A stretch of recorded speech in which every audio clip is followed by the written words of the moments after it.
professor. Mariana, Mariana é uma lutadora que vai para a história, né? Jovem desse jeito vai para a história. O ato dela foi um ato que expressou a humanidade do mundo que ainda tem humanidade contra o flagelo, o massacre. Foi a flotilha da alimentação, da liberdade, do fim do genocídio e da emancipação. Parabéns. E é evidente, eles estão com medo de ter que morar na Papuda, então tem que encontrar motivo para fazer confusão, tá certo? Então, é muito importante que todos os teus, todos que votamos, mulheres, homens, todos que votamos, manifestem. Nós apoiamos a ida da Mariana porque ela foi em nosso nome, ela foi em nome da humanidade. E não é nada, né? Mesmo essa paralisação, né? Essa equação atual já mostra que, pelo menos hoje, as bombas acho que não estão circulando em Gaza, o que já é também um resultado decisivo dessa luta, que essa luta de vocês não foi armada, foi uma luta da humanidade. Então, parabéns, Mariana. Tá bom? E ver o Mauro aqui de novo é sempre um prazer. Grande. Obrigada, professor. Muito bom te ver. E obrigada pela solidariedade, por todo apoio, pelo apoio que a Unicamp fez, né? Acho que é importante dizer que a gente também conseguiu uma conquista interna na Unicamp, que foi o fim do convênio com a Tecnon, né? E eu estava lá embarcada e vi aquilo, me senti muito orgulhosa da minha universidade, onde eu sou estudante, onde eu sou trabalhadora, ver que a gente conseguiu essa conquista. Então, é muito bom te ver e quero agradecer imensamente a solidariedade prestada. E é isso, né? Na verdade, a flotilha, o que aconteceu agora foi um recuo, né? Se o governo Netanyahu queria caminhar para a solução final e a tomada por terra de Gaza, ele foi obrigado a recuar. E eu sei que foi o nosso grito, a nossa solidariedade, no mar e na terra, né? O cenário da greve geral na Itália, na Espanha, as lutas de rua, mudou o cenário da geopolítica internacional, e então isso foi muito satisfatório, é uma alegria imensa. Maravilha, isso mesmo. Legal, Mariana. Super obrigado. Você vai voltar muitas vezes, né? Na medida que também as ações contra o seu mandato prosseguirem, ou que o combate a essas ações prosseguirem, vamos querer ter você de novo aqui muitas vezes, e vamos conversar também sobre Palestina. Você virou alguém, né? Você virou uma Palestina brasileira, brasileira palestina com essa viagem, com certeza, né? Então, vai falar bastante. Uma brasileira com coração palestino. Obrigado, Mariana. Beijão, boa semana. Mais, tchau. Recupere-se. Tchau, tchau. Recupere-se. Beijão. Tchau, tchau. Beijo. Tchau, tchau. Ricardo, essa juventude bronzeada mostrando o seu valor, né? Essa moça aí tem uma fibra, uma força que é impressionante. Eu a conheço há muitos anos, aqui da Batalha de Campinas, é corajosa, né? Ela é corajosa e sempre tomando posições que representam uma parte decisiva da humanidade, que trabalha, que precisa de dignidade, que precisa viver em paz. Então, a Mariana é lutadora. Mestre Ricardo Antunes está aí, professor titular de Sociologia na Unicamp, uma referência mundial no tema da sociologia do trabalho. Sempre bom pelo aqui, acho que é a terceira ou quarta vez desde que vim para cá que ele está aqui com a gente. Prazer meu também. Prazer meu também. Uma alegria grande. Nós vamos falar depois, mais para frente, um pouquinho sobre os temas da política nacional mais amplamente, mas eu queria começar contigo falando de dois temas que você pode tratar separadamente ou juntos, que de alguma maneira eles têm conexão, que é o STF, está em curso esse julgamento no STF do reconhecimento ou não do vínculo trabalhista entre as plataformas e motoristas e entregadores, e o segundo é esse outro que o STF está esquentando os motores, que é aprovar um liberou geral da pejotização. Eu não sei se você quer tratar cada um desses assuntos separadamente ou quer tratar conjuntamente. Ficamos aqui à tua escuta. Muito bem, Mauro. De fato, nós estamos vivendo um momento, e isso mostra a contradição, né, que marca esse país de cima a baixo. O mesmo Supremo, que foi forte, né, e decisivo na luta contra o neofascismo e o golpismo no Brasil, contra a ditadura no Brasil, contra a implantação de uma nova ditadura, e que tem sido forte, não é? Ele tem se mostrado muito servil em relação ao neoliberalismo.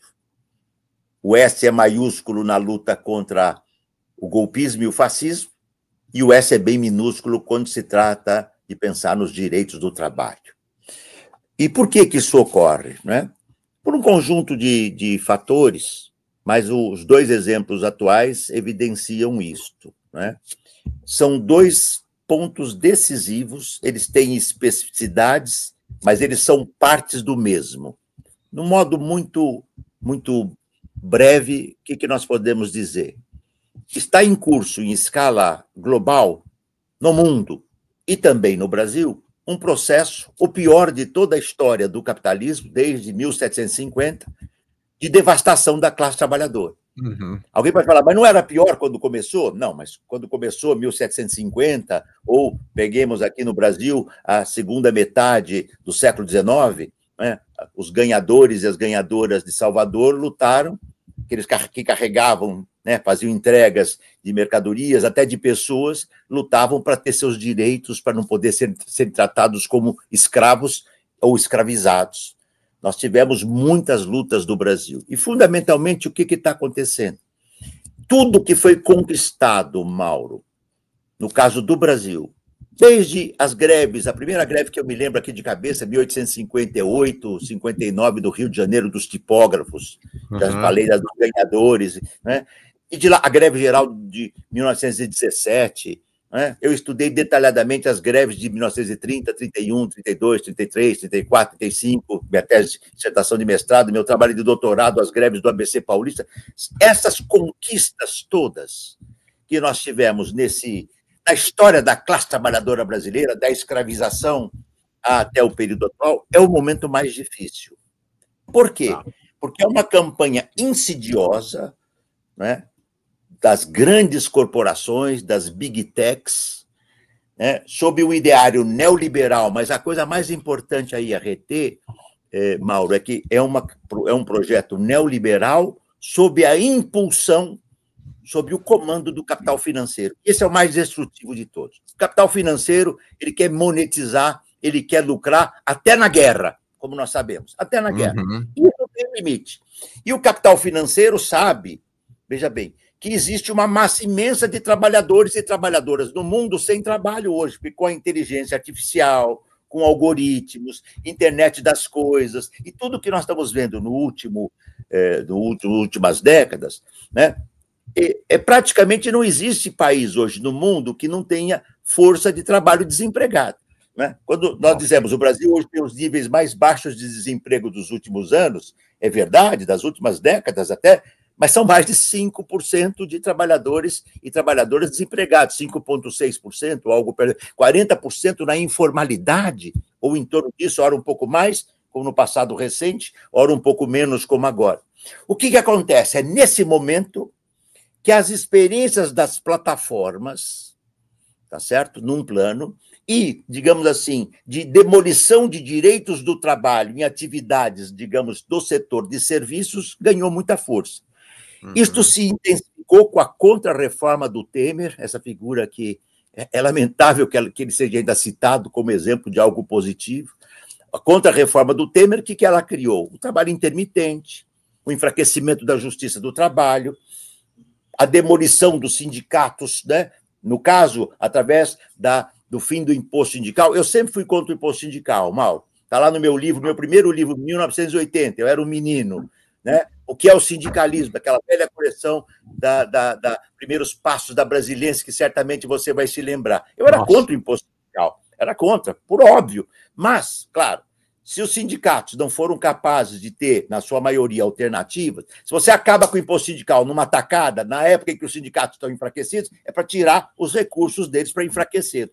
E tudo isso fez com que, Mauro, o trabalho que as grandes corporações, a partir das big techs, seguidas pelos bancos, porque tudo isso aqui é tudo imbricado. Quando eu digo capital financeiro comanda tudo, todas essas grandes empresas, Amazon, Uber, Mercado Livre, Workana, tá certo? Shopee, a lista é imensa, Airbnb, né? Glovo, Deliveroo, todas elas o capital financeiro investe pesadamente. E eles partem de um pressuposto que é o seguinte: alta tecnologia,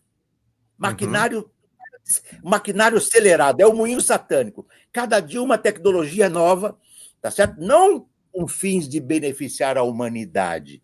Esse deveria ser o objetivo da inteligência artificial, beneficiar a humanidade. A ideia é beneficiar os grandes capitais, eliminando o trabalho vivo. Então, qual é a jogada, o pulo do gato, o golpe Frankenstein? Para lembrar a magistral peça literária da Mary Shelley. Se você tem muita alta tecnologia, alta força de trabalho desempregada, e especialmente, mas não só, no sul do mundo, porque isso ocorre também no norte do mundo. Eu dei muitos anos aula em Veneza, na Itália, tenho atividades, tenho a felicidade, mas vou falar aqui porque a gente fica feliz. Eu vou lançar o meu livro, O Privilégio da Servidão, agora em novembro, na Inglaterra, num congresso, publicado pela uma das mais antigas editoras de língua inglesa, Abril Books, que sai na Inglaterra, em Holanda, e no ano seguinte sai nos Estados Unidos. Quer dizer, esse livro é de 2018, tá certo? Eu atualizei com capítulos novos, porque este é um problema mundial, não é só brasileiro. Qual é a jogada, então, hoje que chegou no Supremo? São duas que caminham em paralelo, mas tem tudo a ver. A primeira, nós podemos dizer, é chamado tema 1389, né? Da pejotização. O que é a pejotização? A pejotização é um processo pela qual, ao invés de você assalariar uma trabalhadora ou um trabalhador pela CLT, tá certo? Você o contrata como pessoa jurídica, como PJ. E ao contratá-lo como pessoa jurídica, com base num CNPJ que ele tem que criar, o que significa? Ela não tem vínculo trabalhista e ela perde os direitos do trabalho. Então, veja, eu não vou discutir aqui, num outro programa nós podemos fazer algumas... Vamos dizer que eu fosse um alto consultor de mídia, tá? De mídia. Autoconsultor, posso fazer contrato com grandes redes midiáticas, ganhando aí 150, 200 mil de salário, entre aspas, salário de pagamento mensal. Isso é uma coisa. O Bourdieu diria, aqueles que dispõem de capital cultural podem negociar alto a venda do seu trabalho. Agora, chamar de PJ, uma parcela da classe trabalhadora, que recebe 2.000 e poucos reais, é precarizada e que vira SA, sem ter nada, na informalidade, é um embuste. É um embuste. Então, qual é o problema, para começar por o tema 1389, a pejotização? Se ela for aprovada no Supremo, porque está lá, tudo foi suspenso, todos os julgamentos, vai se tomar uma decisão, tá certo? Vai se definir quem tem a competência para julgar, é a Justiça do Trabalho, ou passa a ser uma relação civil contratual? Claro. É uma relação em tese entre duas empresas? Para que Justiça do Trabalho? Entre a Uber, o gigante que tem de 7 a 8 milhões de motoristas no mundo, e um PJ, tá certo? Ou a Airbnb, ou qualquer uma dessas grandes empresas. Então, ou mesmo pequenas empresas, né? Porque a questão é, eu sou a favor ou não da demolição dos direitos do trabalho. Eu disse há muitos anos atrás, Mauro, e vou repetir, porque já falei isso outras vezes, eu estava fazendo um debate no Judiciário do Trabalho de Santa Catarina, isso aí foi nos anos 90. Eu disse, se a moda pega, e se você demole os direitos do trabalho aqui, por que um dia você não vai demolir os direitos do trabalho do Judiciário do Trabalho? Por que um dia você não vai pejotizar o Supremo? Eu sei de um depoimento, que eu não vou citar nomes aqui, mas quem me contou isso foi um ministro do Tribunal Superior do Trabalho, que anos atrás, negociando recursos do governo, o governo de plantão, tá certo? Porque tinha reduzido brutalmente os recursos, o orçamento do Tribunal Superior do Trabalho, e ele foi, como, então, presidente do TST, negociar com o representante do governo a retomada. O presidente disse, olha, se dependesse de mim, nós fechávamos o Tribunal Superior do Trabalho. Porque o TST, o Supremo agora, o Supremo está se arvorando, veja, tem toda uma legislação sobre o Tribunal Superior do Trabalho. Quer dizer, quem tem que julgar questão do trabalho é o Judiciário do Trabalho. São as esferas inferiores, né, locais, e o Tribunal Superior do Trabalho. E ele tem. Isto vale também, nós vamos falar daqui a pouco, da questão da uberização. Sim. O Supremo, ele não tem competência. A última, que eu me lembro aqui, a única pessoa que tinha formação sólida no Supremo na área de direito do trabalho era a Rosa Weber, tá certo? Que não é mais, ela está aposentada. A gente sabe que o ministro Flávio Dino tem competência para tratar, mas você pega a maioria dos membros do Supremo, eles não sabem nada de direito, eles não sabem nada de direito do trabalho. Sabe assim? Eles não sabem. Mas você estudar direito do trabalho, você tem que ter publicações, livros. Mas não é assim, entende? Então está tudo errado. E o que explica isto? É a devastação dos direitos do trabalho em nome de uma pretensa modernização. Não é modernização. Termino aqui, Mauro, e depois comentamos um pouco a coisa das plataformas, né? Não é modernização. Nós estamos recuperando, em pleno século XXI, em época da inteligência artificial, dos algoritmos, tá certo? Da internet das coisas, das nuvens e tudo mais, formas de exploração do trabalho que não tem limite, 8, 10, 12, 14, 16, 18. A Constituição Brasileira de 88 estabelece a jornada de 44 horas limite. O artigo 7º da Constituição preserva a dignidade do trabalho. Nós estamos acabando com isso, isso não é inconstitucional, eu não tenho competência jurídica nenhuma, mas eu sei ler. Não é possível. Então, é evidente que é uma burla. Sim. E é curioso, mas compreensível, que o mesmo Supremo, que tem sido tão corajoso e foi tão importante para impedir um golpe que provavelmente estaria levando um banho de assassinatos e de crimes, digamos, pelas milícias, ele não perceba que eu não posso demolir as condições de trabalho. O que acontece com o trabalho uberizado? É exatamente isso. Veja bem, Mauro, vamos imaginar que eu estivesse aqui na pandemia, 30 anos menos e sem trabalho. Né? Eu iria falar, eu tenho um jeito, eu vou pegar, se eu tenho aqui algum dinheiro, se não tiver, eu vou financiar um carro usado, ou uma moto, se eu fosse mais jovem, uma bicicleta, uma bag, tá certo? Um celular, e vou me conectar a uma plataforma, porque eu preciso comer. Para fazer o nosso livro aqui, esse Icebergs à Deriva, que é um projeto de pesquisa que nós temos com o Ministério Público do Trabalho, um dos nossos pesquisadores, em 39 minutos, ele estava conectado com uma plataforma. Então, você imagina que alguém que está trabalhando na informalidade há 3, 4, 5 anos, em 40 minutos você está com uma condição. Não se fala em emprego. É relação de parceria, de prestação de serviço. Com isso, você demole toda a história de luta da classe trabalhadora no Brasil. E as condições de trabalho que eu tenho pesquisado, nosso grupo tem pesquisado, eu trabalho com o tema da classe trabalhadora há 50 anos. Não adianta, o que eu estou falando aqui não é uma coisa assim ideológica, ponto, estrito senso. É reflexão. O que eu vejo quando eu pesquiso entregadores e motoristas, jornadas de 10, 12, 14, 16 horas por dia ou mais. No caso dos entregadores, morre mais de um por dia na cidade de São Paulo. Acidentes, quer dizer, o SUS, né, vive cheio de trabalhadores, especialmente os motocas, que são predominantemente, mas não só são homens e também mulheres, acidentados. E se morrem, Mauro, a família não recebe nada. Entende? Eles se acidentam, eles têm que viver da cotização voluntária dos companheiros e das companheiras que trabalham, porque eles não têm um centavo para sobreviver. Então, é um nível de exploração, expropriação. Do que eles estão expropriados? Mal, eles estão expropriados dos direitos básicos do trabalho. E do que eles vivem? Por que eles vivem a expoliação? Porque eles estão dependentes do sistema financeiro, alugar o carro ou, digamos, financiar o carro, a moto, a bicicleta, o celular, a bag. Ou seja, é isso que nós queremos para a classe trabalhadora. Os juízes vivem... Eu vou ser um pouco duro, porque eu sou professor.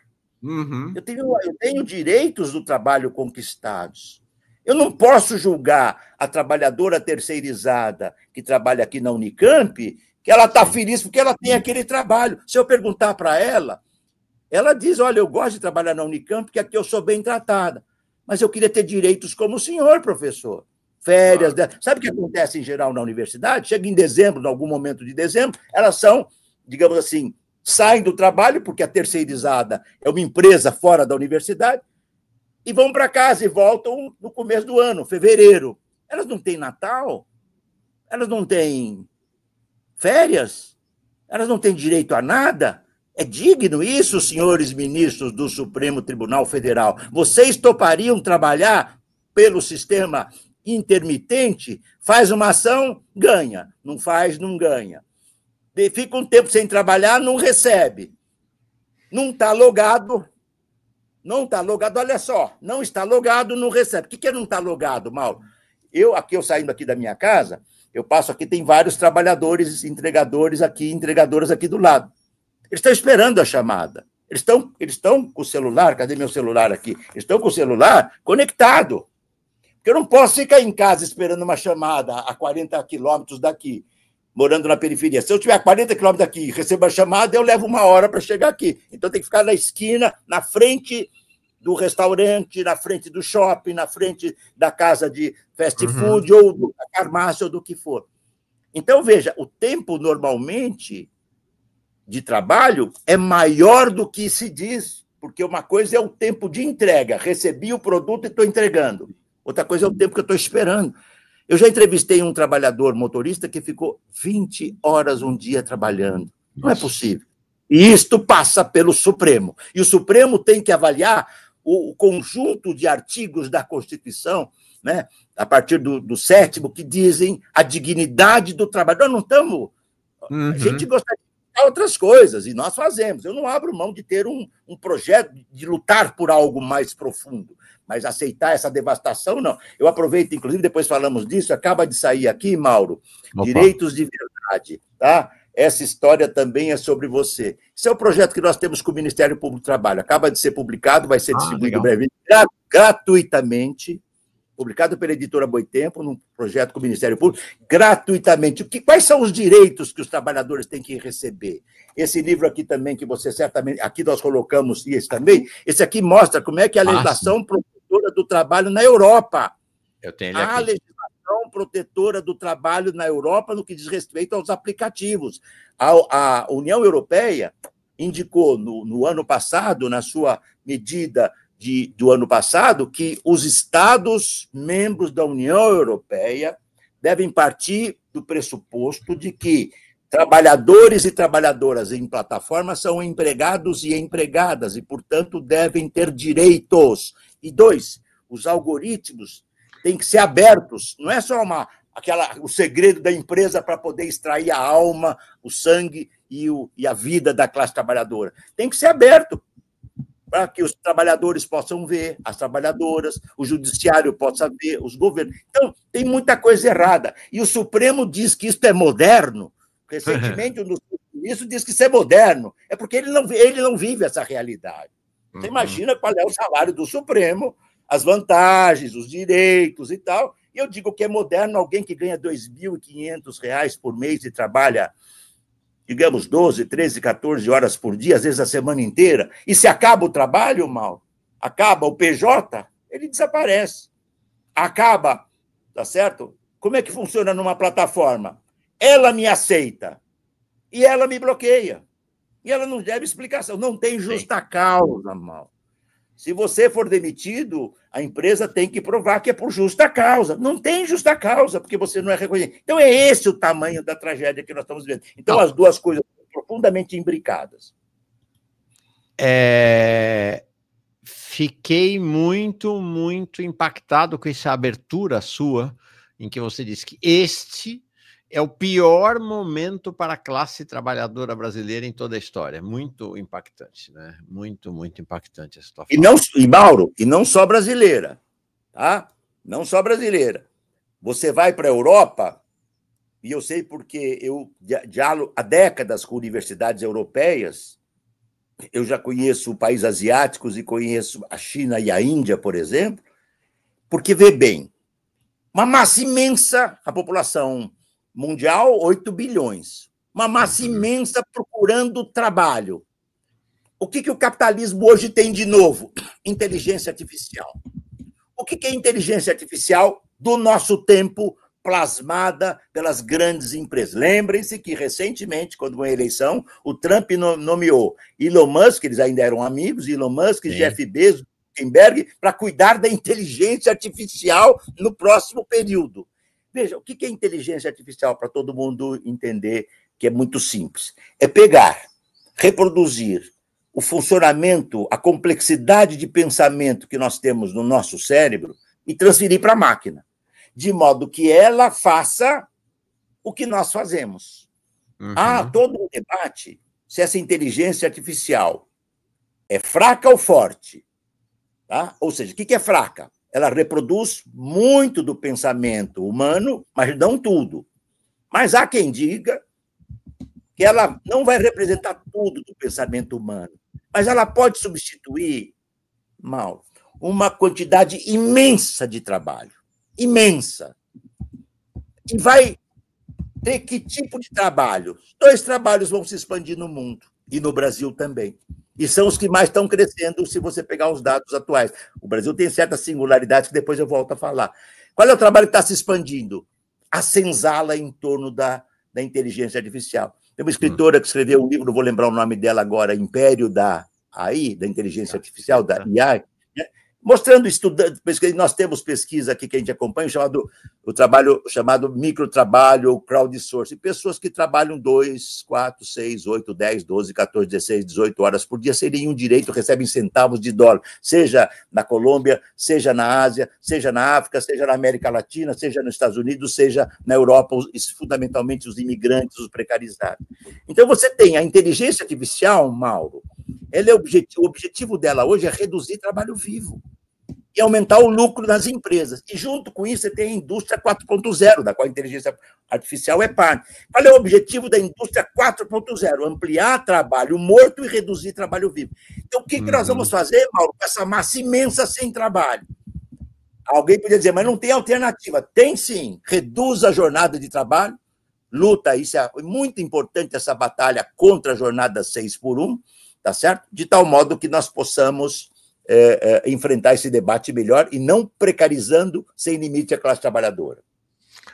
Não dá outra, né? Porque fica essa história aí do governo e dos governistas e dos progressistas, né, de que recorde, emprego.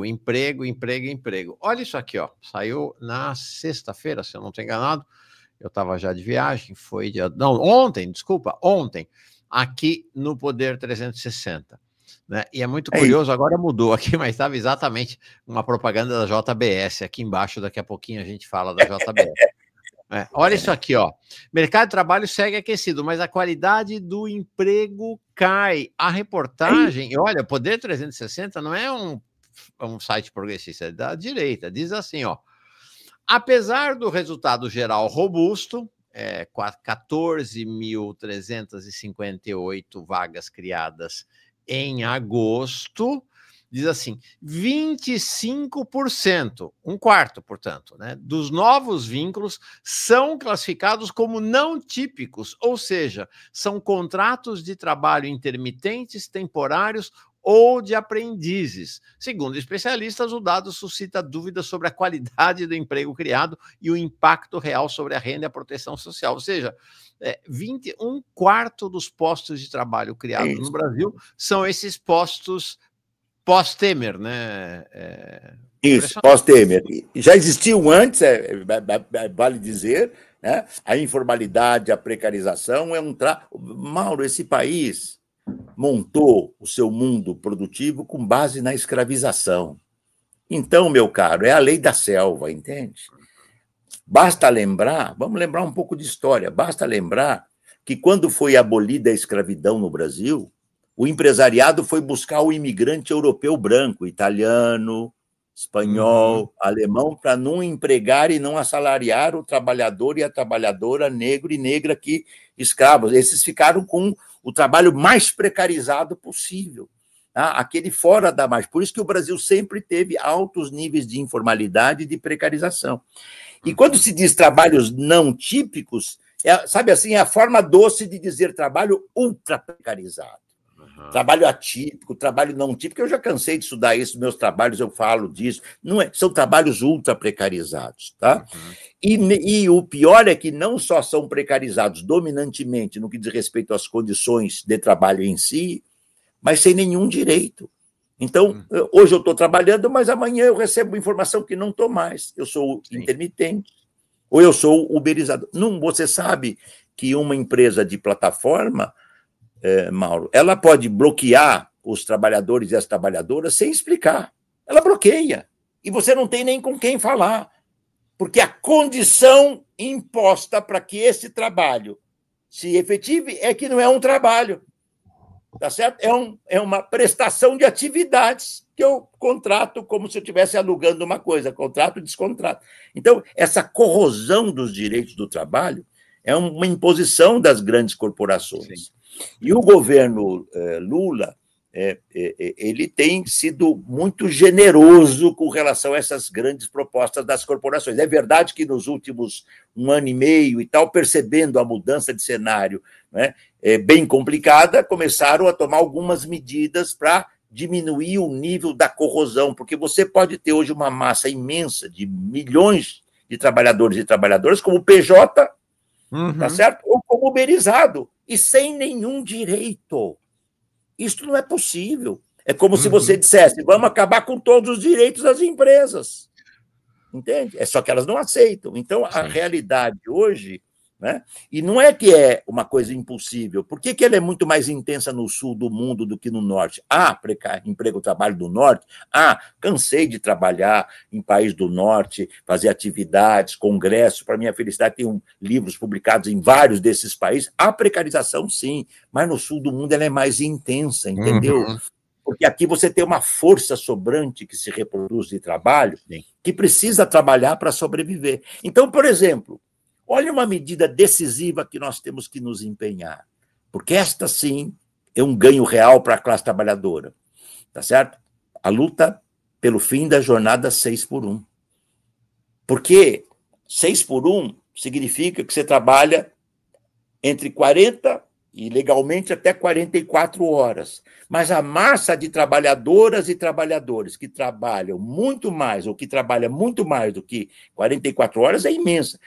O trabalho médio de um uberizado, o tempo que ele fica logado, vamos considerar, Mauro, o tempo que ele fica logado, não é o tempo que ele pega o produto, entrega e volta.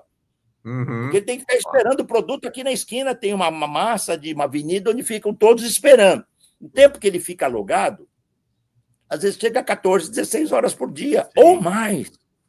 Sem nenhum direito, se ele se acidenta, ele não tem nenhum direito, nem o caixão. Quer dizer, não é possível, isso é normal, é moderno, isso é escravidão digital. Quem falou isso? O professor Ricardo Antunes. Aonde? No livro Privilégio da Cidadania. Escravidão digital. É uma máquina digital que é usada para depauperar os direitos. Não é possível, entende? Ricardo, quando a gente acha que chegou no fundo do poço, descobre que o poço não tem fundo, porque hoje, incrível, gente, mas a jornada 6x1 é uma das coisas melhores que pode existir, porque tem jornada 7x1, tem jornada 10x1, tem jornada 15x1. 7 por 0 é o piso, né? É isso. 7x0, né? 7x0. É isso. Vou te contar a experiência que eu tive aqui em Parnaíba, mudei para Parnaíba aqui no Piauí, cheguei, peguei um carro de plataforma, tem uma plataforma local aqui. Ricardo, não sei se você já ouviu falar dessa história, eu caí para trás. Aí eu pedi o carro, ele me deixou e fiz aquilo que todo mundo que está usando Uber, 99, essas outras faz, né? Obrigado, até logo, abri a porta, apareceu. O cara falou, não, tem que pagar. Eu falei, como assim tem que pagar? Aí eu lembrei que, de fato, eu não tinha cadastrado o cartão de crédito. Você tem que pagar em dinheiro. Aí eu falei, mas por que tem que pagar em dinheiro? Porque acontece assim, Ricardo, eu fiquei chocado. os motoristas, quando se cadastram na plataforma, eles mensalmente, eles têm que depositar num cartão de crédito um dinheiro, sei lá, 2 mil, 3 mil por mês para a plataforma. Então, eles recebem dinheiro e eles, então, têm que trabalhar para receber em dinheiro o que vai ser descontado no final do mês da plataforma, cara. É um negócio chocante. Eu perguntei para ele, mas e se você tiver um acidente e parar de trabalhar? Eles não vão cobrar? Não, vão cobrar. Eu tenho que me virar para conseguir aquele dinheiro que eu deixei lá no cartão de crédito adiantado. O cara tá pagando para trabalhar literalmente, Ricardo. Realmente é criminoso. São criminosas algumas condições de trabalho, porque o fundo dessa questão, Mauro, não é difícil de entender. Tá certo? A luta da classe trabalhadora na Inglaterra, no Brasil, nos Estados Unidos, na França, foi para reduzir a jornada de trabalho e conquistar direitos básicos. Uhum. Nós não estamos falando de luta pela quem deve ter a propriedade, que sociedade deve ser, tema que você sabe que nós debatemos. Porque quem pensa que o capitalismo é eterno não entende nada de história. Já tivemos Idade Antiga, Idade Média, tivemos comunismo primitivo, sociedade feudal, sociedade escravista grego-romana, depois Idade Média, senhores feudais, servos de gleba, assalariamento capitalista da Inglaterra, os trabalhadores começavam trabalhando 17, 18 horas por dia e foram lutando. Né? Já tivemos revoluções socialistas, algumas, grande parte delas derrotada, mas não significa o fim. Não significa o fim. Calma lá. A história é um poço de contradições e imprevisíveis. Agora, nós estamos vivendo o período mais grave da história humana no que diz respeito ao trabalho desde a Revolução Industrial. Vamos deixar o período anterior para trás. Tá? É o pior momento. Então, não é possível. Nós temos que ter algum tipo de regramento. Não tem dúvida que as plataformas, utilizando as máquinas, algoritmos, inteligência artificial, né, elas podem trazer, como esse caso do transporte privado, né, digamos, dos países, quando cada vez mais o transporte público é destroçado, o transporte privado pode ter algum sentido. O que não pode é fazer como se estivéssemos na escravidão. Uhum. Ou seja, não, você é autônomo, então você não tem direito. Não, quem trabalha sob o comando de de um cronômetro digital, quem trabalha colado num celular dizendo o que eu vou fazer, o que eu não vou, quem não pode dizer isto eu não quero, porque não é bom, porque se disser 3, 4 vezes eu não quero, está bloqueado, quem pode ser bloqueado sem saber por quê, não é possível aceitar isso. Então, nós estamos vivendo uma era das trevas do trabalho. Mas atenção, hein? Né? O mundo também tem tido tensões, tá certo? Tem tido lutas. Quando começou o trabalho em plataforma, Mauro, né? 2014, tá? 2016, depende do país que você vai ver, né? Eles pagavam mais, tinha a ideia de que ele era autônomo. O tempo médio de trabalho desses trabalhadores e trabalhadoras é muito intenso.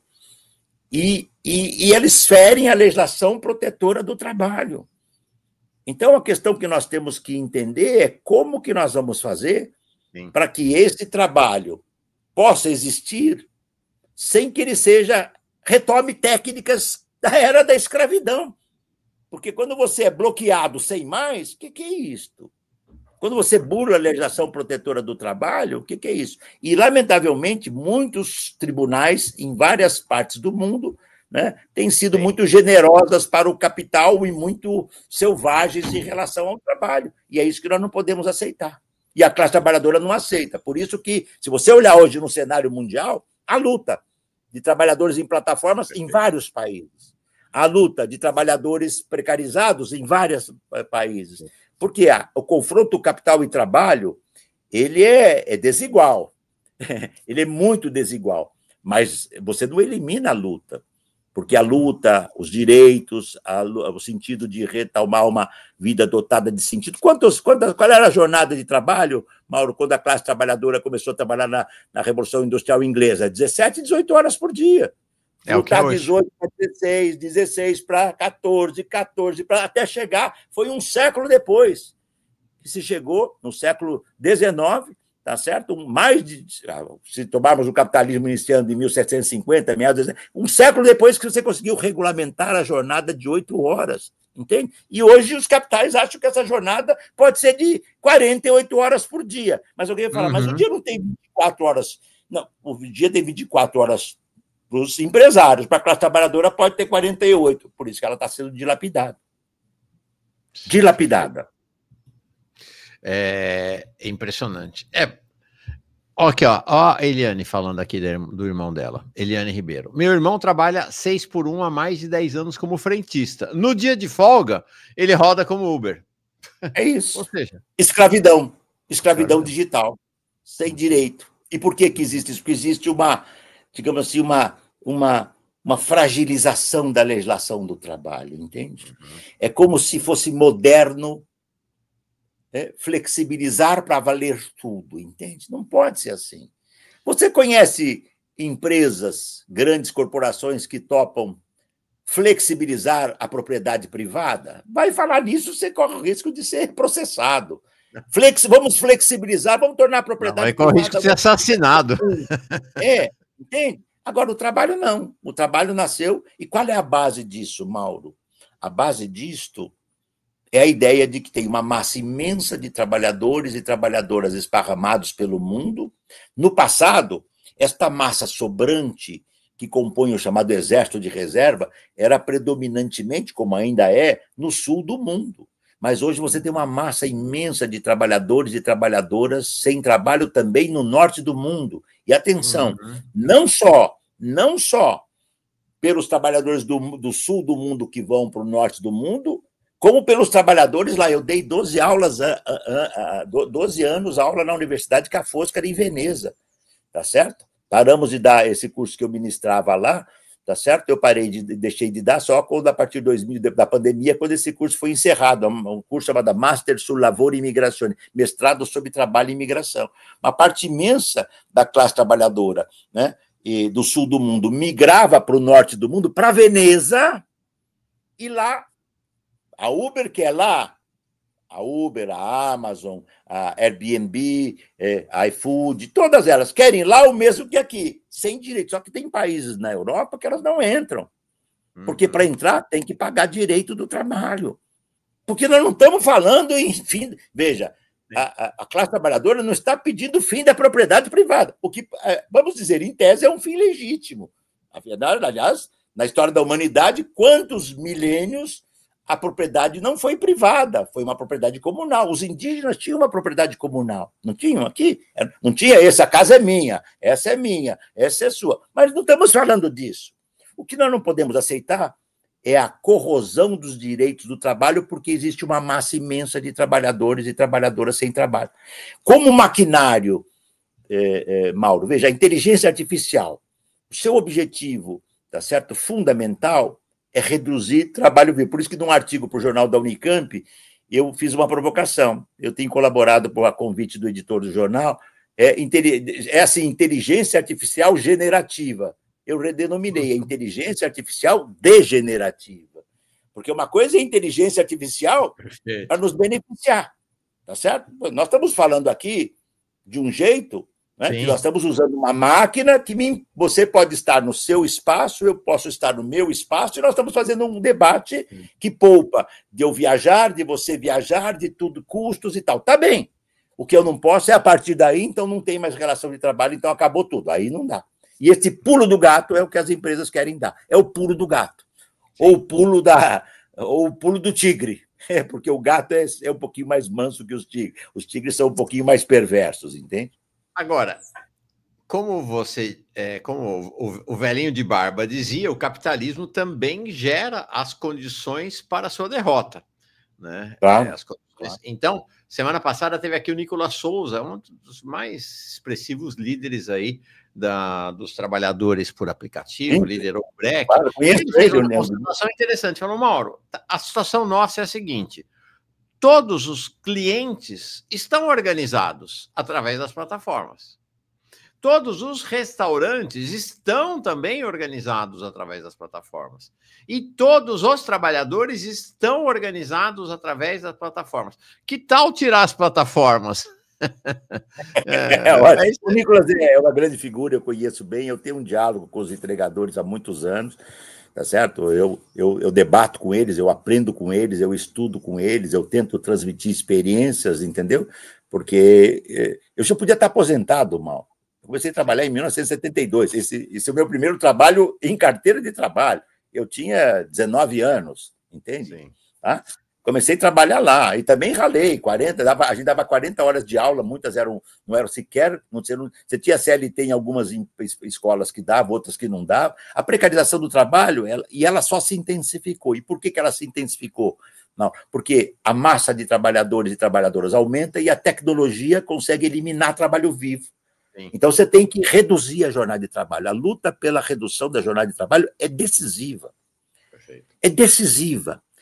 Reduzir a jornada de trabalho, primeiro, tá certo? Você vai fazer com que uma massa que trabalha 14 horas vai trabalhar 6 horas ou 5 horas. E, com isso, quem está sem trabalho vai suprir esse trabalho. Então, reduz a jornada de trabalho para quem trabalha e inclui trabalhadores e trabalhadoras que estão há anos ou décadas sem trabalho ou na precarização ou na informalidade.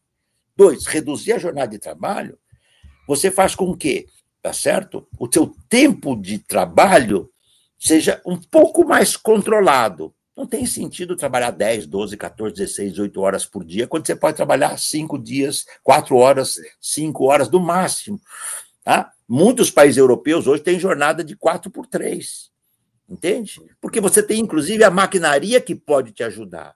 3, quando você reduz a jornada de trabalho, Mauro, você aumenta o tempo de vida fora do trabalho. Eu já cansei de entrevistar motoristas, entregadores, que chegam em casa às 1, 2 da manhã e saem às 6 da manhã e não veem os filhos crescer, eles não veem os filhos, criança de 1 ano, 2, eles não veem. É desumano, é brutal.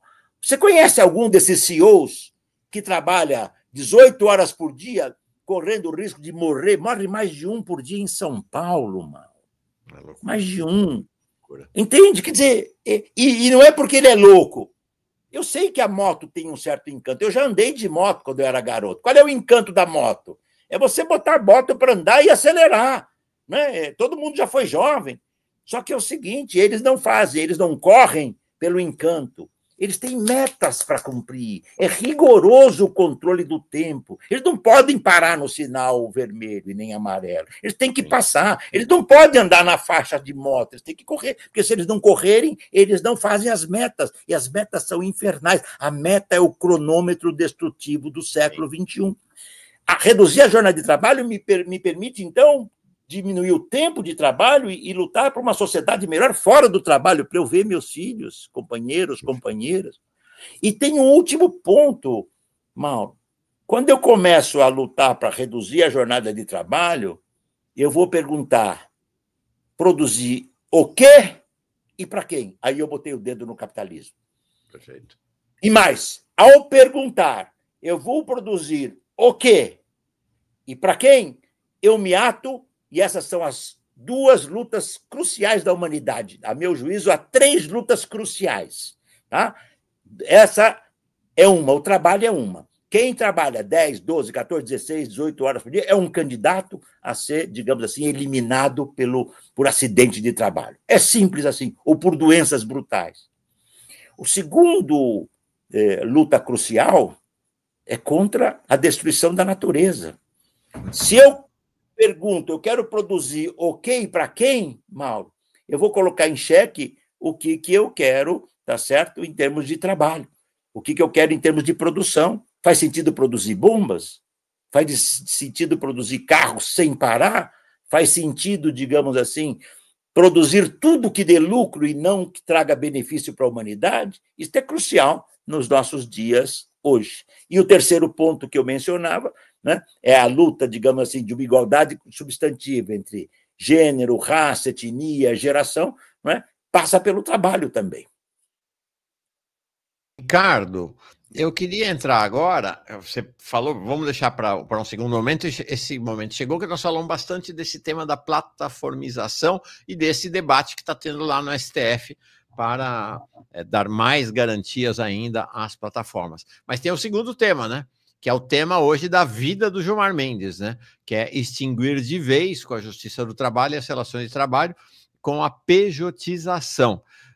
Você acha que eles vão conseguir, Carlos, lá no STF, acabar com a relação de trabalho tal como nós conhecemos? Olha, se deixá-los, sem pressão, vão.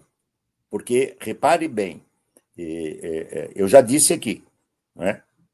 Nós devemos ao Supremo Tribunal Federal, tá, a força de ter impedido um golpe fascista no Brasil. Eu reconheço, não foi a luta na rua que impediu o golpe fascista no Brasil. Porque nós vivíamos um período fragilizado. Nós estamos vivendo, Mauro, um período de contra-revolução. Quem está dando o tom é a extrema-direita. Isso vai passar. Já houve época em que nós dávamos o tom. Agora é a vez dele. Né? Quando você fala, tem nazifascismo se esparramando pela Europa inteira, Alemanha, Polônia, Bélgica, França com Le Pen, né? Portugal com o Chega, porque a coisa está pesada. Então, eu reconheço todo esse cenário, tá certo? Agora, veja bem, o Supremo, se ele tem sido forte em relação à Constituição brasileira, que proíbe, digamos assim, a fraude, o golpe, tá certo? E nós somos um país, quantos golpes nós tivemos? O último foi imenso e assassinou, né, assassinatos e torturas incontáveis com a ditadura militar. E não foi o primeiro, houve outros. Tá? Muito bem. Só que no que diz respeito à legislação protetora do trabalho, o Supremo é neoliberal, com as exceções. Flávio Dino é uma exceção no Supremo. Tá certo? Eu penso que o Fachin possa dar alguns sinais também pelo seu passado, de que conhece o cenário, porque nós não estamos pedindo, olha aqui, Mauro, eu vou ser bem direto, nós não estamos propondo o fim da propriedade privada. Tá? Não é isso que eu estou falando aqui. O que eu penso a respeito disso está público no meu trabalho. Tenho 50 anos que eu estudo classe trabalhadora, né? E eu sou um intelectual de esquerda. Eu não boto o meu saber.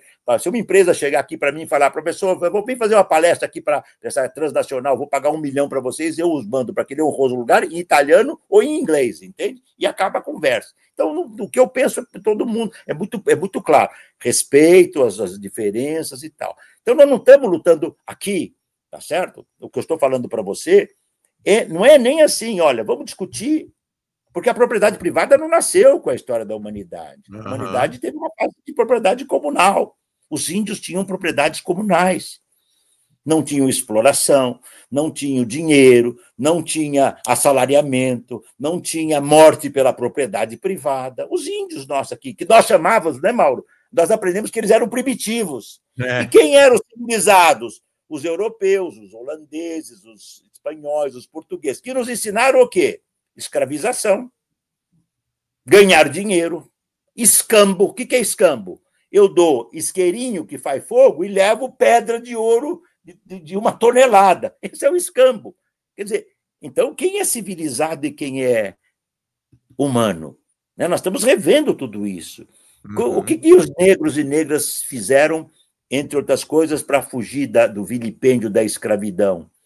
Quilombos, que era um esboço de vida comunal. Nós temos que recuperar tudo isso. A história não é linear. Volta ao teu ponto. Tá? O que é a pejotização?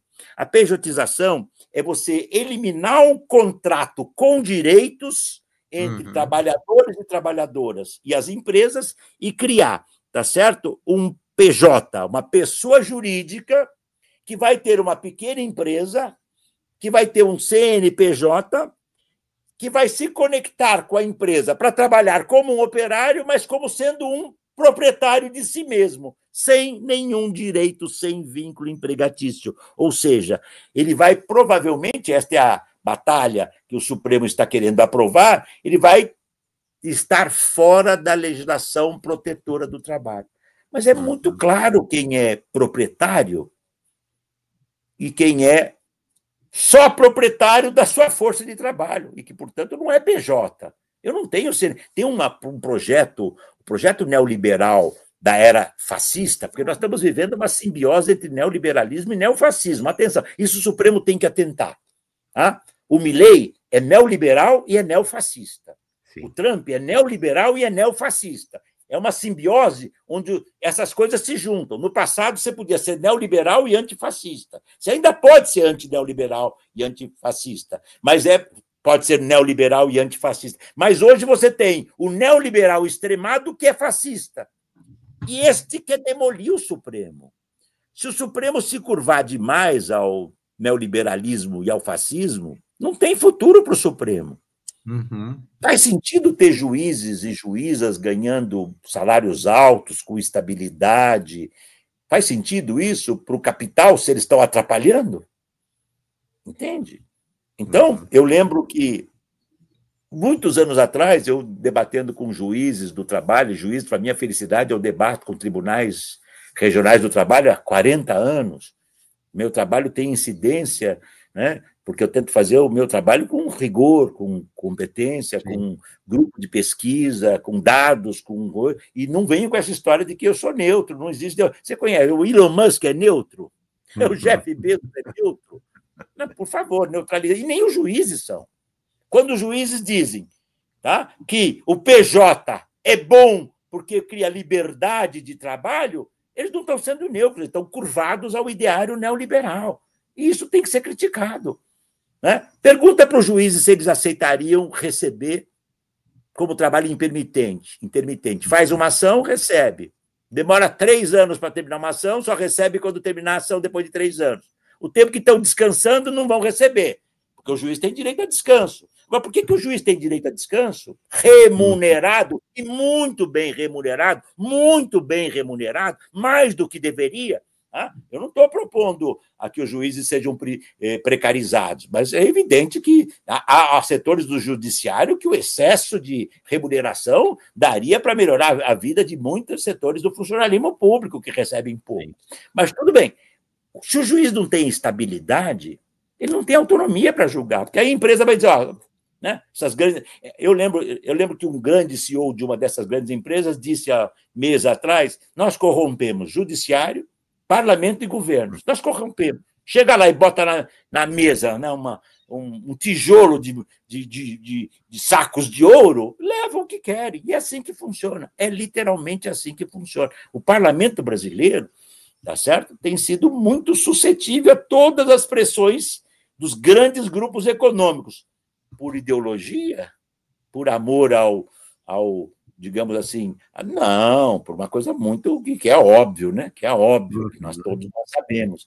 Então, a questão que se coloca é que a pejotização, ela esconde a relação assalariada, ela faz com que o trabalhador ou a trabalhadora empobrecidos virem PJ, sociedade anônima, tiram da competência do direito do trabalho, tá certo? Que eles não vão ser julgados, e isso faz com que o trabalhador fique parecendo, ainda que ele receba um salário mínimo, 1.500 e poucos reais, fica parecendo que ele é um empresário. É assim todo. Uhum.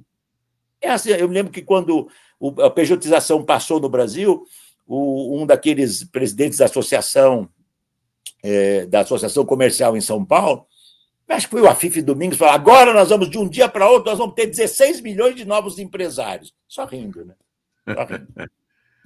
Até porque, dos PJs, você poderia dizer assim, de 100, um pode melhorar um pouquinho de vida, 99 quebra a cara, porque o pouco de recurso que eles têm, eu invisto num negócio. Se não deu certo, eu perdi os direitos e perdi o negócio. Essa é a tragédia. E por que isso ocorre, Mauro? Porque o capitalismo hoje é comandado pelo sistema financeiro. O sistema financeiro, se pudesse brincar com a palavra, só pensa naquilo. Money, monetizar. E não tem, e o sistema financeiro não tem nenhum coágulo, não tem o mais remoto coágulo de humanidade. Não. Ganha, não ganha. O presidente, o CEO, o presidente era do passado, né? O CEO de um grande banco no Brasil, né? Muito conhecido, né? Ganha uma fortuna imensa. E, recentemente, houve uma demissão de mais de 1.000 trabalhadores e trabalhadoras desse banco. Sim. Tá certo? Acusados que trabalhavam de home office de não cumprirem a produtividade. Mas que mundo que nós estamos? Provavelmente esses 1.000 e tantos não ganham o salário, não chega o salário do CEO. Há algo de estranho no reino da Dinamarca, né? Mas atenção, entende? Não esqueça. Não, é o presidente do grande banco. A gente está muito fora desse universo, a gente não faz ideia do que é esse universo. O presidente de um grande banco desse rede ganha 1 milhão por mês. Por mês. É isso. Por mês. É isso, 12 milhões por ano, fora o 14º, fora mais um monte de benefício. É uma loucura. É isso. Quer dizer, o seu rendimento, por isso que ele é, embora o CEO não seja proprietário, a sua cabeça é em si e por si de um grande proprietário, porque ele sai de CEO a grande proprietário de muitas coisas. Então, agora, atenção, Mauro, olha o mundo atual. Greves. Você tem greves de trabalhadores de aplicativos em quase todas as partes do mundo. Tá certo? Porque os trabalhadores entenderam. Sabe por quê?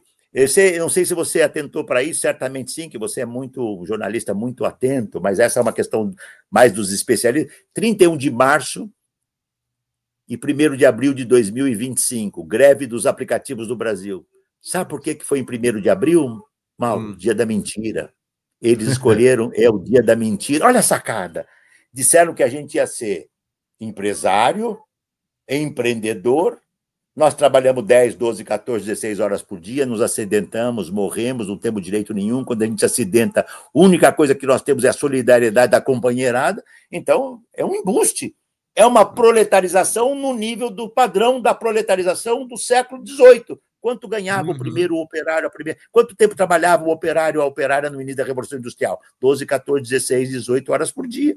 Eu fui numa fábrica? Não. Numa fábrica, sim, mas vou explicar. Eu fui, quando estive numa das vezes que estive na Inglaterra, eu fui no Quarry Bank Mill, em Manchester. É um museu da Revolução Industrial. E, olha, marcou a minha vida. Sério? Museu da Revolução. Entrei lá dentro. Manchester, que foi o berço da Revolução Industrial. Mauro, todas as máquinas ultra avançadas estavam lá. Sabe, o engenheiro tem orgasmo lá. Eu não sou engenheiro, eu sou sociólogo. Não acredito, sério? Máquinas. O que eu vi que nunca mais esqueci? Caixotes desse tamanho, 1,40 m, mais ou menos, de comprimento, 50, e de largura 60, 70 centímetros. Eram onde dormiam as crianças que trabalhavam nas fábricas no século XVIII na Inglaterra e XIX. Crianças! Por lei, a criança só podia trabalhar depois de 14 anos, o que é um assinte, né? Era um assinte. Era assim. Mas o empresariado burlava e ainda dizia: é melhor trabalhar aqui do que ficar na rua. Jornadas de 12, 14, 16, 18 horas por dia. A luta para reduzir a jornada ilimitada para 8 horas durou mais de um século. Só em 1886 que se conseguiu isso nos Estados Unidos, 1888, se bem me lembro, na Inglaterra. Quer dizer, foi uma luta heróica da classe trabalhadora. A classe trabalhadora tem lutado, os entregadores têm lutado, retomou-se o movimento sindical, tá certo? Nos Estados Unidos, hoje você tem um movimento sindical na Starbucks. Em 2020, 21, 22, agora não lembro. Primeira tentativa de criar um sindicato na Amazon, em Alabama, não deu certo. Né? Os trabalhadores votaram, a empresa, né, não pela lei, mas sabe como é que as empresas fazem? Elas dão a ideia de que o sindicato é sempre nefasto.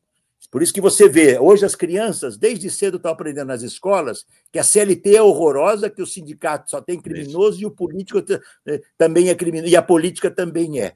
Ou seja, você já cria aquela inculcação muito profunda. E na Inglaterra, nos Estados Unidos, foi assim: no ano seguinte,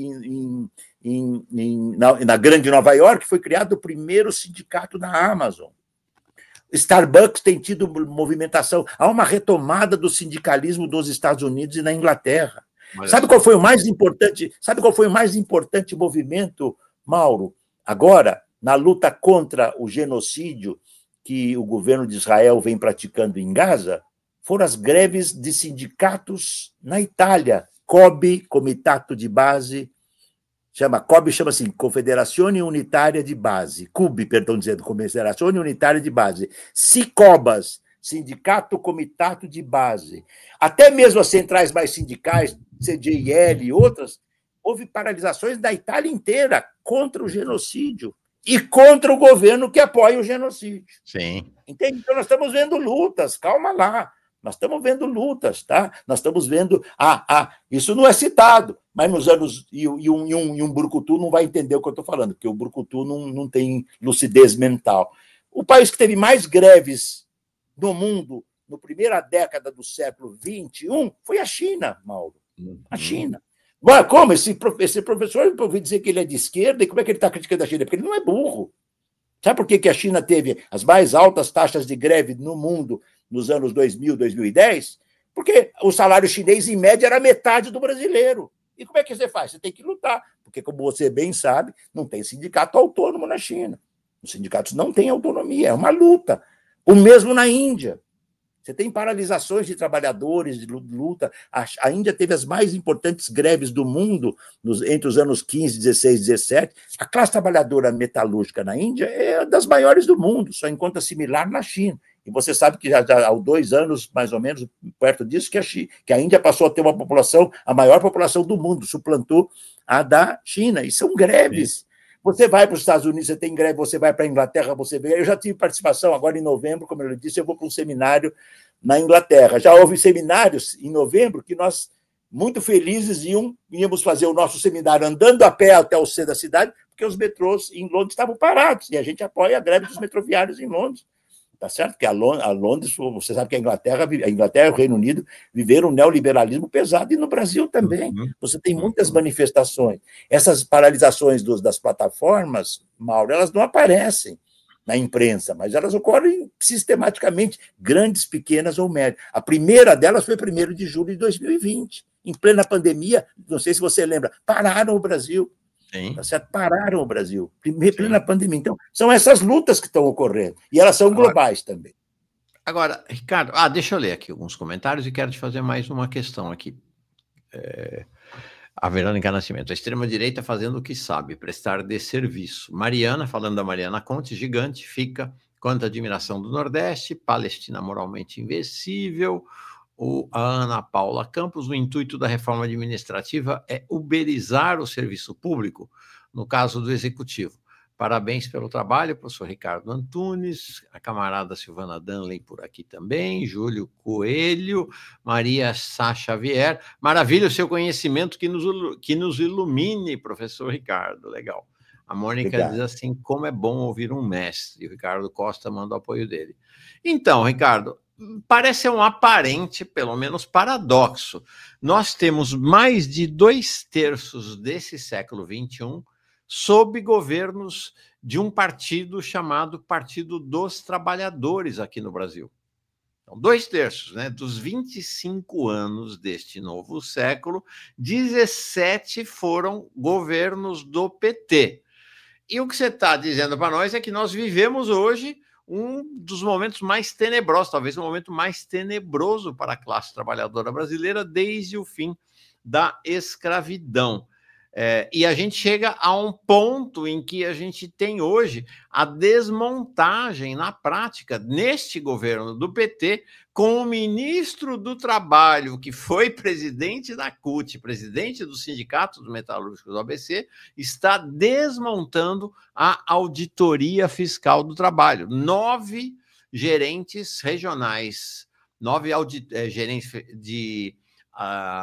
do serviço, da frente de fiscalização do trabalho escravo, simplesmente pediram demissão, renunciaram aos seus cargos, porque primeiro o Luiz Marinho impediu, botou uma pedra em cima da fiscalização sobre trabalho escravo da JBS, que é a grande queridinha do governo Lula. E agora, não contentes, na semana passada, com o João Paulo Cunha, braço direito do Lula, foi presidente da Câmara, ele está aqui em Brasília, lá em Brasília, como advogado, ligadíssimo ao Lula, o Lula cobre ele de elogios, também ele conseguiu tirar da lista suja do trabalho escravo a Santa Colomba Agropecuária. Como é que ele fez isso?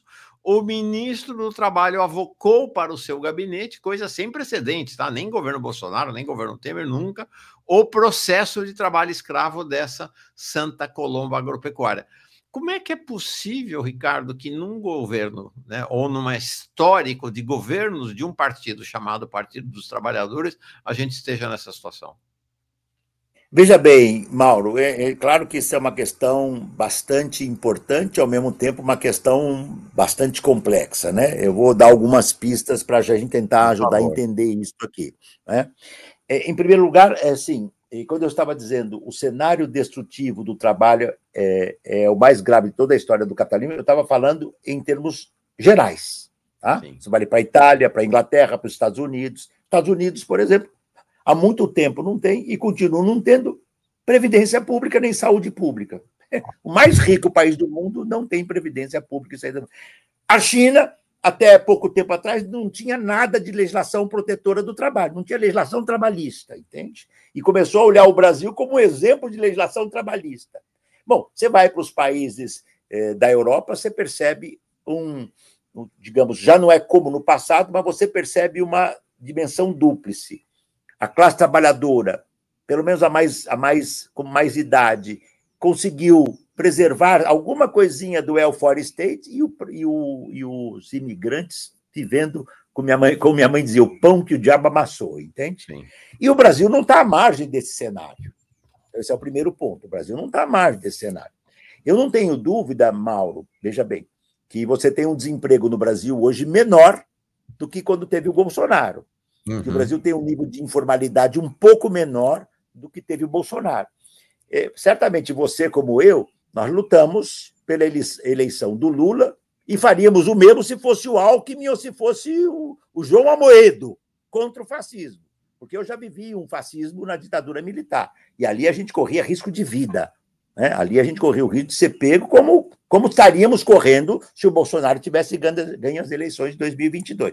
Então, eu não minimizo, né, a dimensão política deste fenômeno. Ou seja, a gente sabe que é um governo de matriz neofascista, ou mesmo, em alguns casos, neonazista, tá certo? E o que é um governo de centro, de aliança de classes, onde é 1 pontinho para o trabalho e 10 pontinhos para o capital, mais 2 pontinhos para o trabalho e 20 para o capital. O governo Lula foi eleito, tá certo, em 22, como um governo de conciliação de classes.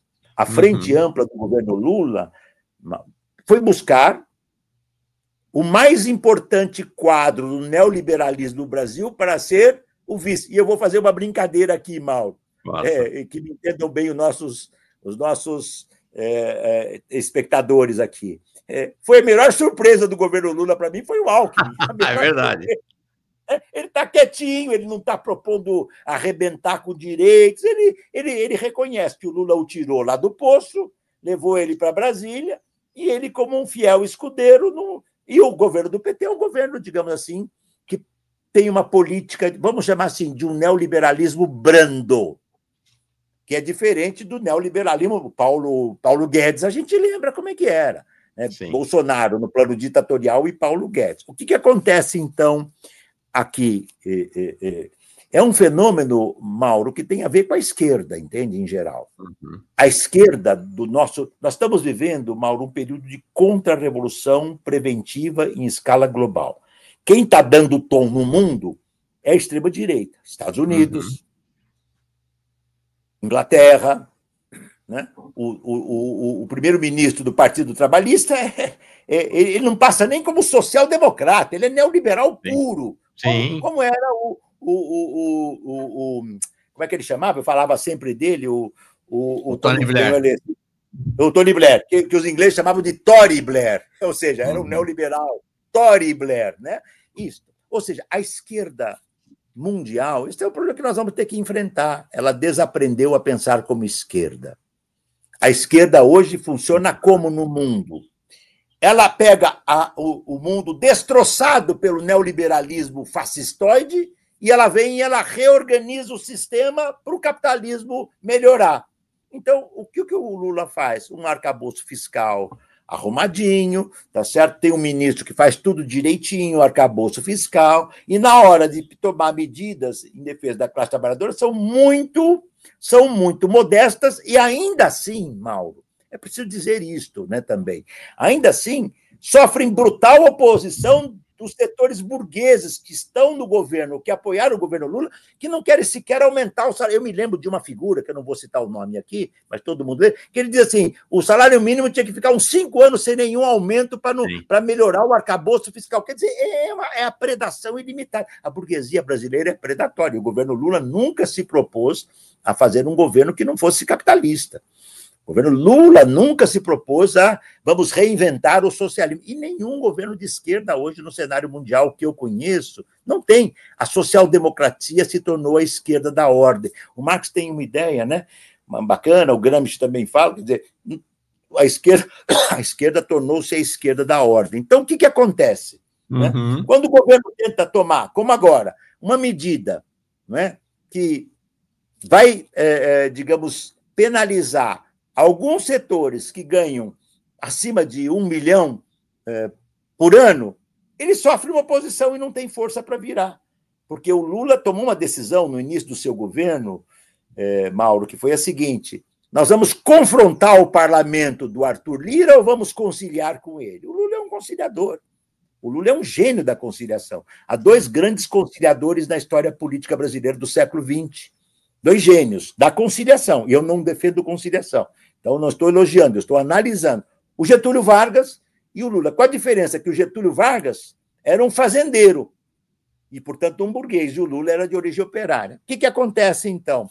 O governo dos trabalhadores do Lula, ele não tem dúvida. Nós estamos vivendo, por exemplo, o menor momento de desemprego nos últimos 10, 15 anos. Mas são 5,6% de desemprego e muito trabalho na informalidade. Porque para você atacar isso, você teria que revogar a contra-reforma trabalhista de 17, que estava na campanha do Lula, lembra? Vou revogar a reforma. Não falou mais disso, porque é o governo da conciliação. Então, eu posso dizer com tranquilidade que eu votei no Lula, mais do que isso. Eu fiz campanha pelo Lula, acho que mais do que desde a primeira campanha que eu fiz contra a ditadura militar. Não pelo Lula. Eu fiz contra o fascismo. Porque a gente sabe, né? A gente é de uma geração, Mauro, que a gente sabe o fascismo até onde ele vai. Ele não tem limite. É assassinato. Então, por sermos contra o fascismo, o Lula, a favor dele, não há nenhum traço, nada o aproxima do fascismo. Ele é um homem da conciliação. E, aliás, ninguém diz isso tão bem sobre ele do que ele. Ele diz: eu concilio com todo mundo, eu negocio com todo mundo. Agora está mostrando, está feliz com o Trump. Cuidado, Lula, vai devagar. Não elogia tanto, não, porque o Trump é uma faca de 2 legumes. Lembra dessa? Faca de 2 legumes? Né? Vicente Mateus, presidente do Corinthians. E olha que eu sou corintiano. Ele não sabia que era faca de 2 gumes, ele falava faca de 2 legumes. O Trump hoje está numa fase afável com o Lula, amanhã ele muda como ele faz toda hora. Tá certo? Então, muito cuidado. O que se passa, então? Tá certo? Hoje, nós temos uma situação onde o governo Lula está amarrado pela política de frente ampla que ele fez, os setores burgueses controlam, tá certo? O Ministério da Economia, o desenho da economia, o Banco Central está nas mãos, tá certo?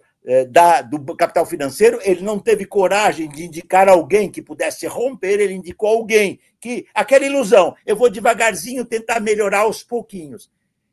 Por sorte, Mauro, por sorte, né, o governo Lula deu uma leve guinada à esquerda por conta do Trump, que ameaçou: se eu vou invadir esse negócio aí, porque está a tarifa alfandegária, e aí o Lula percebeu que aquela coisa rico contra pobre.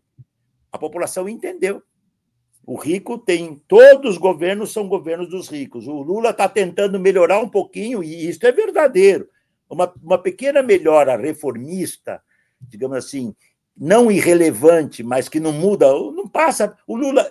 Eu acho que foi o Frei Beto que eu li isso uma vez, quando ele saiu do governo do PT em 2006, 2007, alguma coisa assim. Eu tenho muito respeito pelo Frei Beto, sabe? Eu estou lembrando aqui de memória. Ele diz numa entrevista grande, ele diz assim, aquela coisa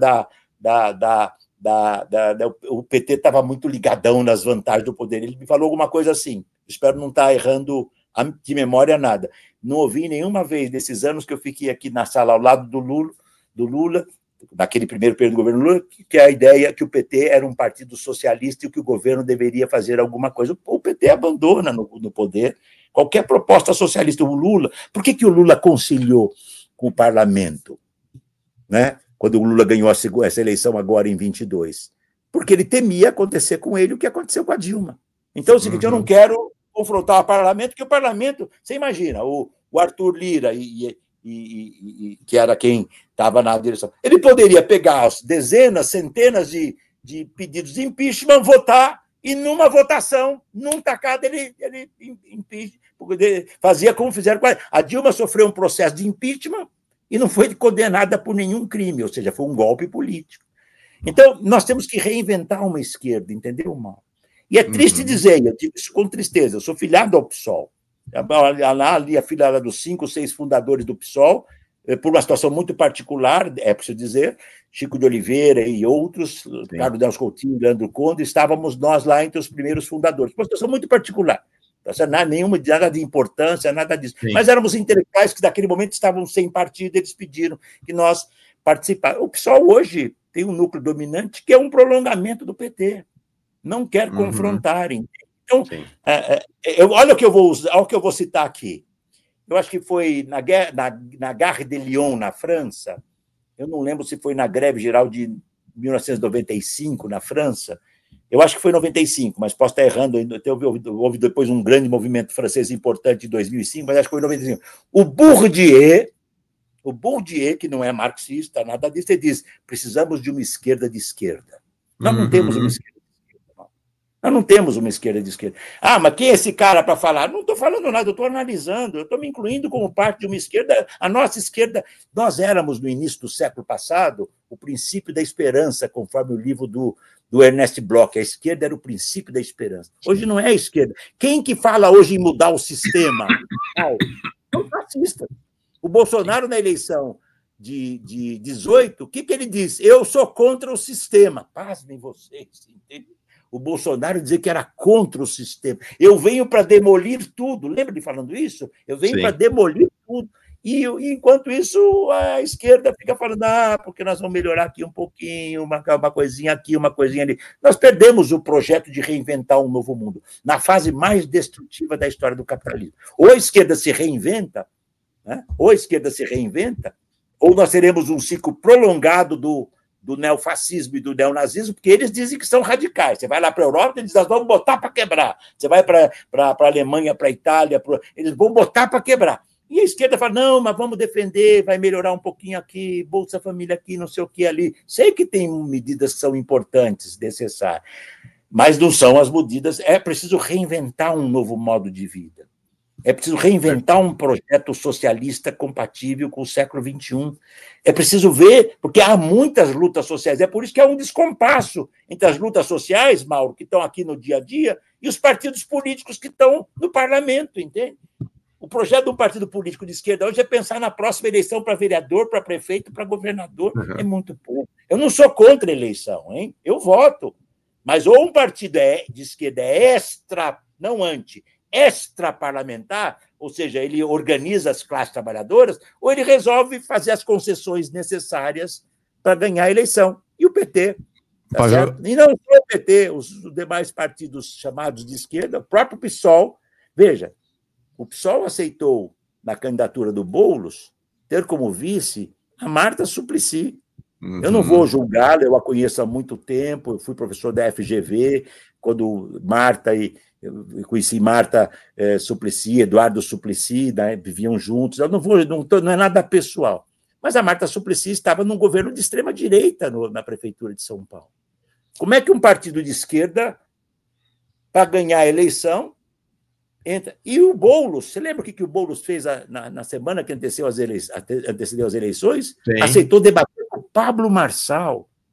Você aceitaria, se você fosse candidato à presidência, debater com o Bolsonaro? Debater não, ser entrevistado, não é debater. Não foi debate, foi entrevista. O Bolsonaro, não, e mais, né? Ele, você se lembra, né? Em pleno genocídio, perguntaram para ele sobre o genocídio, ele falou: eu não sou candidato a prefeito de Tel Aviv. Porra. Por favor, né? Por favor. Quer dizer, uma esquerda desse tipo, e eu devo dizer, eu tinha muita admiração décadas atrás pelo Boulos, pelo MTST. Ele era um indivíduo de classe média alta, né, com pais médicos importantes, foi para a periferia, ajudou a organizar um movimento. Quer dizer, o passado parecia uma coisa muito importante, mas é impressionante como o poder né? Eu faço as concessões. É isto, né? Debater com quem me... Porque o Pablo Marçal, uma semana antes, tinha processado de modo vil, brutal, o Boulos, acusando de fazer isso, aquilo outro, num processo, lá no momento que ele viveu uma situação particular, e tudo mais que nós estamos vendo. Então, é preciso reinventar uma esquerda. O PSOL nasceu para ser a esquerda do PT. Eu devo dizer também que há setores no PSOL, tá certo? Que continuam à esquerda do PT e lutam contra. Você vê, o Glauber Braga, a luta importante que ele travou nesse período todo, marcando posição, para citar um nome. Mas a esquerda não vive o seu melhor momento, nem no Brasil, nem na Europa, nem na América Latina, nem na China e nem na Índia. O quadro não é generoso para a esquerda, mas temos que lutar, né, Mal? Temos que lutar. Outro exemplo é essa jovem valorosíssima que esteve aqui com a gente mais cedo, né? Também desse universo, né? A Mariana Conte, que também, né? Que, diga-se de passagem, é a nossa companheira aqui do PSOL. Critica Exatamente. todas as alianças com o PT que são injustificáveis e inaceitáveis. É isso aí. Há uma geração de lutadores, né? O genial da história, Mauro, o genial da história é que ela não é previsível. Alguém podia imaginar, em 1989, 90, que a União Soviética ia demolir daquele jeito, sem nenhuma invasão de exército estrangeiro? Não, não. Era inimaginável que um império como o soviético, tá certo? Pudesse desagregar. Né? Alguém podia imaginar as rebeliões árabes 2008, 9, 10, 11, 12, que se expandiram, Occupy Wall Street, Geração Nini na Espanha, as lutas da esquerda, das lutas operárias e populares e de esquerda na Grécia. Quer dizer, o mundo tem turbulências. Nós tivemos esse período 2008, 14, um período generoso de lutas sociais. Agora nós estamos vivendo um período nefasto de contra-revolução. É a era Trump. Vai passar. Né? Vai passar. Grande Chico, né? Vai passar. E temos que lutar. Mas temos que lutar. Temos que lutar. É isso aí. Grande mestre Ricardo Antunes, é sempre bom, não tem essa coisa de limite, eu sempre coloco o Ricardo depois, às 9h30, porque eu sei que vai estourar o tempo, porque a conversa é boa e rola e tem muito conteúdo e todo mundo gosta, eu aprendo demais contigo, Ricardo, muitíssimo obrigado. Vamos, assim que começar a andar esse negócio da pejotização lá no Supremo, a gente tiver os primeiros indícios, eu te chamo de volta, tá bom? Vai ser ótimo estar contigo aqui. Obrigado. Tá perfeito. E Supremo, né? Se vocês se curvarem ao neoliberalismo, não vai ter espaço para o Supremo antifascista. Porque hoje, o que o Milei é? Ou o Trump. Mas vamos pegar o Milei bem pertinho aqui da gente. É a simbiose grotesca e horripilante do neofascismo, do neoliberalismo extremado com o neofascismo do século XXI. Então, atenção, que se o Supremo se curva até a hora que ele se torna irrelevante. E aí ele vai se apagar numa medida parlamentar da extrema-direita. Então, o Supremo não pode perder o mínimo de sintonia com os direitos de dignidade da população trabalhadora brasileira, que a maioria esmagadora da população brasileira vive e depende do trabalho para sobreviver e não pode viver de misérias, tá certo? De esmolas, como se isso fosse modernidade. Isso não é modernidade. Isso que é escravização da era digital. Fica o nosso recado aqui, meu caro amigo. Até uma próxima. Um grande abraço. Obrigado. Boa semana para ti. Abração. Todas pelos comentários que nos fizeram aqui. Agradeço bastante. Legal. Tchau.